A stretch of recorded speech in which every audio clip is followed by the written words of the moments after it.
So the second chapter we're going to talk about today is what is a great networker? What do they do? So I believe that networking is all about being proactive.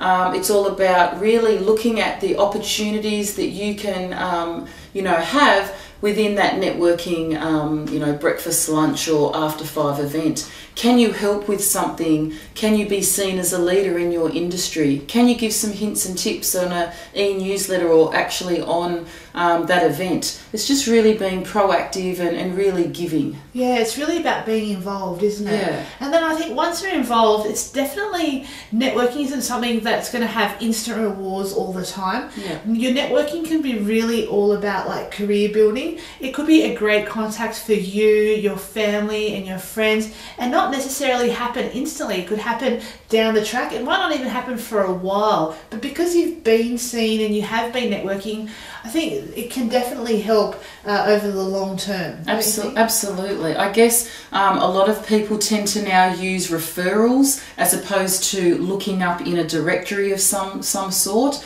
So I think if you're doing it and being proactive about it, long term you'll definitely reap the benefits. And certainly it's a little bit like a spider's web. It's people knowing people knowing people. It is, and everyone's connected. Absolutely. So although, it's not always about the sale, you are there networking for profit. So we say to go in there to give, and then the more you give is the more you gain. So with your networking, as long as you are consistent, being involved and genuinely wanting to know somebody, the business and will come shortly after. Absolutely. So it's a universal law, but it's giving without wanting that expectation of actually getting something, as well. So I think, that's really exciting. And it's amazing how it does grow without you realising it. Yeah, absolutely. And the best way to make it grow is we're always of the belief that you should never just limit yourself to one sort of group, because different groups offer different advantages and different opportunities. So we say, as much as you can,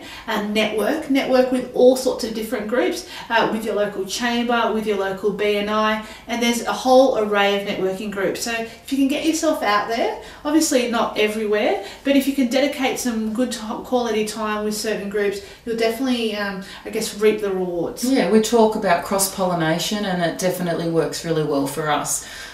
Just lastly, I think it's important that you spend at least 15 minutes a day on doing some proactive things about networking, be it a phone call to somebody you've already met, be it an email, just sending a gift in the mail to someone that has helped you out at a networking event. Doesn't have to be big, but these days it's all technology driven, but just having a card sent in the mail as a thank you is certainly such a nice touching way of communicating these days. Definitely. So I think, definitely the gift of giving, and also giving information. Like, I've got a marketing background, and I remember networking, I would give out marketing articles to people, or just little hints and tips that I thought people could benefit. And just by helping somebody out, somebody will feel compelled to give you a lead or a referral down the track. And as you know, networking's not just about business, it's also about balancing in life. So it might be helping a neighbour or someone across the road, or a work colleague in a different department, in your workplace, or even actually having to help somebody in the same industry as you as well. Not just being a competitor, but helping each other and building referrals from there as well. Perfect. I think we've really summed up what a great networker is. They have to be proactive, they have to be giving, and it's all about not just being in one networking group, but being in a whole heap of groups. Absolutely.